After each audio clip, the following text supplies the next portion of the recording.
मधुबन के बाबा, मधुबन के बाबा मुरली वाले, आपका क्या कहना, आपका क्या कहना। ओम शांति। आज 27 जुलाई 2022 के साकार मधुर वाक्य हैं। आज मीठे मीठे बाप दादा बोले, मीठे बच्चे, तुम्हें अब आसुरी अवगुण निकाल ईश्वरीय गुण धारण करने हैं। बाप से अपना 21 जन्मों का स्वराज्य लेना है। बाबा कहते, मीठे बच्चे, तुम्हें अब आसुरी अवगुण निकाल ईश्वरीय गुण धारण करने हैं। बाप से अपना 21 जन्मों का स्वराज्य लेना है। बाबा ने आज प्रश्न पूछा कि बाप की कौन सी एक्ट चलती है जो तुम बच्चों की भी होनी चाहिए। उत्तर में बाबा कहते हैं, बाप की एक्ट है सभी को ज्ञान और योग सिखलाने की। यही एक्ट तुम बच्चों को भी करनी है। पतितों को पावन बनाना है। तुम्हारा धंधा ही है रूहानी सर्विस करना। कोई कोई बच्चे शरीर छोड़कर जाते हैं, फिर नया शरीर ले यही मेहनत करते हैं। दिन प्रतिदिन तुम्हारी सर्विस बढ़ती जाएगी। मुरली का गीत है ओम नमो शिवाय। ओम शांति। यह गीत यहाँ शोभता है क्योंकि यह ऊंचे ते ऊंचे शिव बाबा की महिमा है। रुद्र बाबा की नहीं, शिव बाबा। शिव व रुद्र बाबा सही है, फिर भी शिव बाबा कहना अच्छा लगता है। तुम भी शरीर ले बैठे हो। बाप ब्रह्मा द्वारा समझा रहे हैं, नहीं तो शिव बाबा बोल कैसे सके। वह चैतन्य है, सत्य है, ज्ञान का सागर है। जरूर ज्ञान ही सुनाएंगे। अपना परिचय देना यह भी ज्ञान हुआ। फिर रचना के आदि मध्य अंत का ज्ञान अर्थात समझानी देते हैं। इसको भी ज्ञान कहा जाता है। किसी को समझाना ये ज्ञान देना है, सो भी ईश्वर के लिए समझाना ज्ञान है। सो तो ईश्वर ही खुद परिचय देते हैं। अंग्रेजी में कहते भी हैं, फादर शोज सन। बाप आकर अपना और सृष्टि के आदि मध्य अंत का परिचय देते हैं। ऋषि मुनि आदि सब कहते थे कि हम रचयिता और रचना को नहीं जानते हैं। अभी बाप ने समझाया है तो समझा जाता है। यह ज्ञान कोई नहीं दे सकते हैं। जिस ज्ञान से मनुष्य ऊंच ते ऊंच पद पाते हैं, जरूर ऊंचे ते ऊंच पद है ही देवी देवताओं का। अब तुम बच्चे जानते हो, अखंड अटल पवित्रता, सुख, शांति, संपत्ति ही हमारा ईश्वरीय जन्म सिद्ध अधिकार है, जो फिर से ले रहे हैं। ईश्वरीय जन्म सिद्ध अधिकार सुख धाम और आसुरी जन्म सिद्ध अधिकार यह दुख धाम है। रावण द्वारा हम पतित बनते हैं। रावण से वर्षा मिलता ही है पतित बनने का। फिर पतित से पावन एक परमात्मा राम ही बनाते हैं। यह किसी को पता नहीं है कि रावण आधा कल्प का पुराना दुश्मन है भारत का। कहते हैं राम राज्य चाहिए, अर्थात यह रावण राज्य है, परंतु अपने को पतित अथवा रावण समझते नहीं है। अब यह आसुरी संप्रदाय बदल दैवी संप्रदाय बन रही है। तुम यहाँ आते ही हो आसुरी अवगुणों को निकाल ईश्वरीय गुण धारण करने। ईश्वरीय गुण धारण कराने वाला बाप ही है। तुम जानते हो, अब हम आए हैं बेहद के बाप से अपना फिर से जन्म सिद्ध अधिकार 21 जन्मों का स्वराज्य लेने। यहाँ बैठे ही हैं सूर्यवंशी चंद्रवंशी स्वराज्य प्राप्त करने। जो स्वराज्य तुम कल्प कल्प प्राप्त करते आए हो, गवाते हो फिर पाते हो, यह तो बुद्धि में रहना चाहिए ना। अब हम बाप से वर्षा लेते हैं। वर्षा लेने वाले बच्चों को बाप को याद करना पड़े ना। यह तो बुद्धि में आना चाहिए कि हम माता पिता के सम्मुख बैठे हैं वर्षा लेने के लिए, और वह ब्रह्मा मुख से हमको सुनाते हैं। जो गोद लेते हैं वह जरूर ब्राह्मण कहलाएंगे। यह ज्ञान यज्ञ है। फिर यज्ञ कहो व पाठशाला कहो, एक ही बात है। जब रुद्र यज्ञ रचते हैं तो पाठशाला भी बना देते हैं। एक तरफ वेद शास्त्र आदि, एक तरफ गीता, एक तरफ रामायण आदि रखते हैं। जिनको रामायण सुनना है वह उनके तरफ जाकर सुने, जिसको गीता सुनना हो वह उनके पास जाकर सुने। यह रुद्र ज्ञान यज्ञ है जिसमें सब कुछ स्वाहा होना है।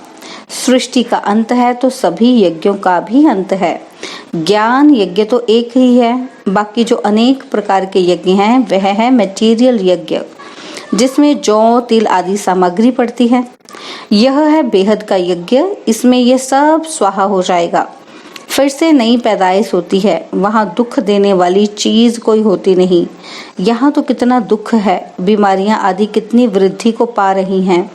भिन्न भिन्न प्रकार के दुख रोग निकलते जाते हैं। ड्रामा में यह सब नूंद है, जैसे मनुष्य वैसे किस्म किस्म के दुख निकलते जाते हैं। इसको कहा ही जाता है दुख धाम, शोक वाटिका। मनुष्य दुखी है क्योंकि रावण राज्य है। राम राज्य में रावण होता ही नहीं। आधा कल्प है सुख धाम, आधा कल्प है दुख धाम। राम निराकार परमपिता परमात्मा को कहते हैं। एक है रुद्रमाला निराकारी आत्माओं की, और फिर विष्णु की माला बनती है साकारी।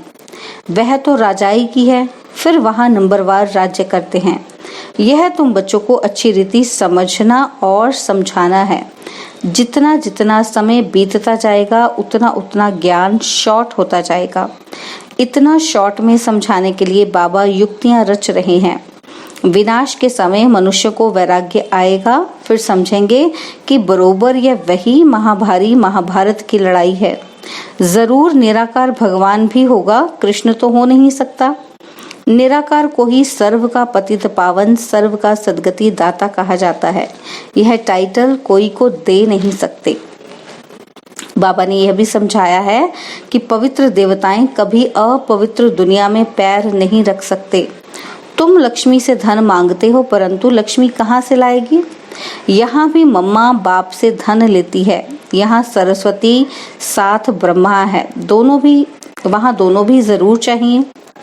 निशानी चाहिए, कहाँ से धन मिलता है? जरूर कहीं से तो धन मिलता है ना।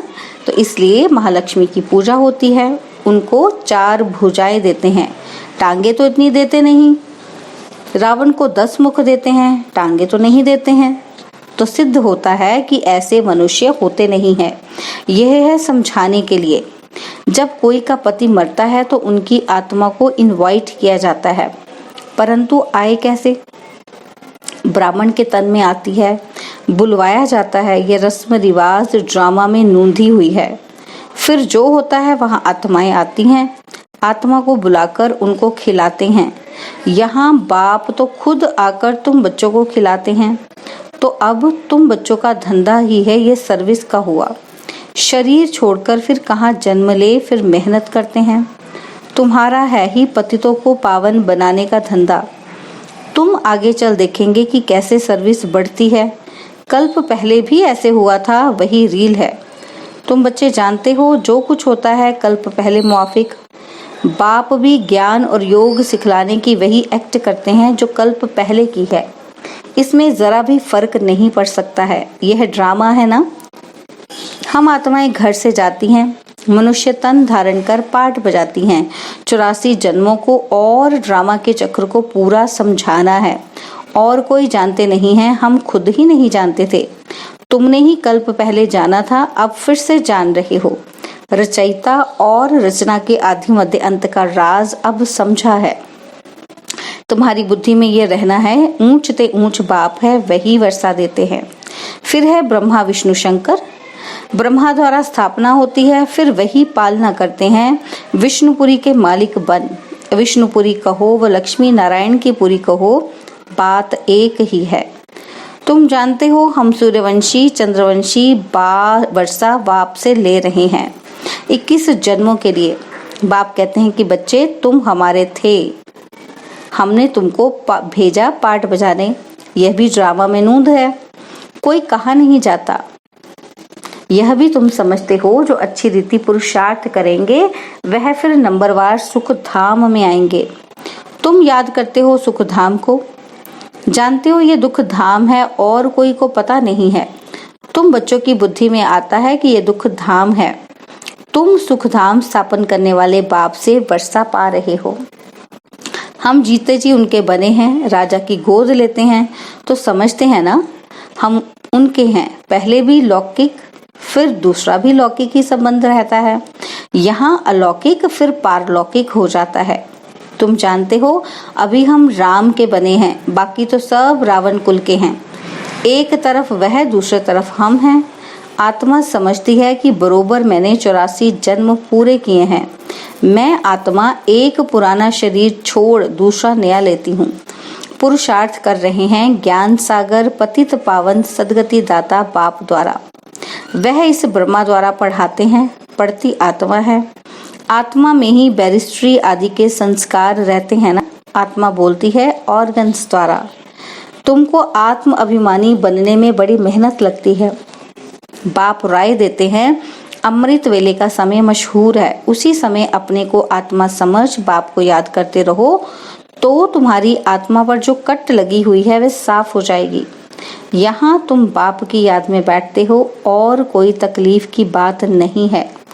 जैसे बच्चा बाप को याद करता है, यह है बेहद का बाप। वह आत्मा शरीर को याद करती है। अब तुम आत्मा अपने बाप को याद करती हो। बाप कहते हैं कि मैं बेहद का बाप हूँ तो जरूर बेहद का सुख दूंगा। कल्प पहले दिया था। बरोबर भारत विश्व का मालिक था। दुश्मन आदि कोई नहीं था। अभी तुम सुखधाम के मालिक बन रहे हो। जो तुम स्वर्ग के लायक थे अब नरक के लायक बन पड़े हो। फिर स्वर्ग के लायक बनाने बाप आए हैं। पहले निराकार शिव की जयंती होती, फिर गीता जयंती होती है। शिव बाबा जब आते हैं तब भगवानुवाच होता है तो गीता की भी जयंती हो जाती है। बाप ने आकर जो सुनाया उसकी फिर गीता बनी। यह भी तुम बच्चे जानते हो कि रावण किसको कहा जाता है। अब इस रावण राज्य का विनाश होना है। मौत सामने खड़ा है। कल्प पहले भी यह दुनिया बदली थी। कितनी अच्छी रीति समझाया जाता है। मेहनत है।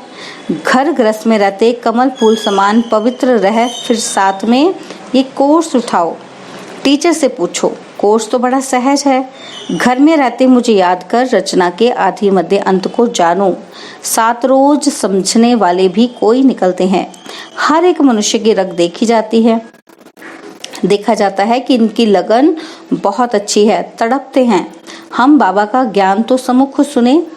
उनकी शक्ल वातावरण से समझ सकते हो। रग को पूरा ना समझने के कारण अच्छे अच्छे भी चले जाते हैं। कहते हैं 7 रोज टाइम नहीं है, क्या करें। कोई कहते हैं दर्शन कराओ। बोलो पहले आकर समझो किसके पास आए हो। परमपिता परमात्मा से तुम्हारा क्या संबंध है। ब्रह्मा कुमार कुमारी तो तुम भी ठहरे ना। शिव बाबा के पोत्रे सो ब्रह्मा के बच्चे हो। तो ब्रह्मा के बच्चे हो गए। बाप स्वर्ग का रचयिता है तो जरूर वर्षा देता होगा। राजयोग सिखलाता होगा। समझाकर फिर लिखा लेना चाहिए। एक दिन में भी कोई अच्छा समझ सकता है। ऐसे तीखे निकलेंगे जो बहुत गल्प करेंगे। अच्छा, मीठे मीठे सिकिलदे बच्चों प्रति माता पिता बाप दादा का याद प्यार और गुड मॉर्निंग। रूहानी बाप की रूहानी बच्चों को नमस्ते। हम रूहानी बच्चों की रूहानी बाप दादाजी को दिलवा जान सिकवा प्रेम से नमस्ते। ओम शांति। प्यारे बाबा, मीठे बाबा, मेरे बाबा, शुक्रिया बाबा, शुक्रिया बाबा, शुक्रिया बाबा। धारणा के लिए मुख्य सार है। पहला पॉइंट है, अमृत वेले उठ बाप को प्यार से याद कर आत्म अभिमानी बनने की मेहनत करनी है। याद के बल से विकारों की कट उतारनी है। सेकंड पॉइंट है, घर गृहस्थ में रहते कमल फूल समान बनने का कोर्स उठाना है। हर एक की रग अथवा लगन देखकर ज्ञान देना है। बाबा ने वरदान दिया, शिक्षक बनने के साथ रहम दिल की भावना द्वारा क्षमा करने वाले मास्टर मर्सीफुल भव। शिक्षक बनने के साथ रहम दिल की भावना द्वारा क्षमा करने वाले मास्टर मर्सीफुल भव। सर्व की दुआएं लेनी है तो शिक्षक बनने के साथ साथ मास्टर मर्सीफुल बनो। रहम दिल बन क्षमा करो तो यह क्षमा करना ही शिक्षा देना हो जाएगा। सिर्फ शिक्षक नहीं बनना है, क्षमा करना है। इन संस्कारों से ही सबको दुआएं दे सकेंगे। अभी से दुआएं देने के संस्कार पक्के करो तो आपके जड़ चित्रों से भी दुआएं लेते रहेंगे। इसके लिए हर कदम श्रीमद् प्रमाण चलते हुए दुआओं का खजाना भरपूर करो। स्लोगन है, जिनकी झोली परमात्मा दुआओं से भरपूर है उनके पास माया आ नहीं सकती। जिनकी झोली परमात्मा दुआओं से भरपूर है उनके पास माया आ नहीं सकती। ओम शांति। और अब यह एक बहुत अच्छी वीडियो भी जरूर देखें।